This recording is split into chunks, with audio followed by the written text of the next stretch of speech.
আচ্ছা, পশ্চিমবঙ্গের প্রাইমারি স্কুলের শিক্ষকদের নিয়ে আপনার কি মতামত?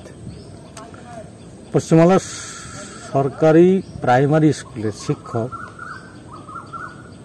এরা এখন মিড ডে মিল নিয়ে ব্যস্ত। হেড শিক্ষক কিছুদিন আগে তো একটা খবর এসেছিল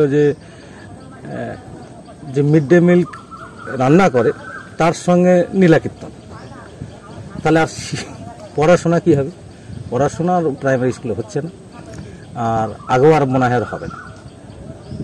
কারণ এই যে মিড ডে মিল হয়ে গেছে না, মিড ডে মিলকে শেষ।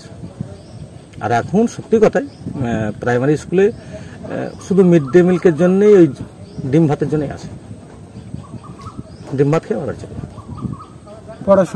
পড়াশোনা করানোর সময় কই?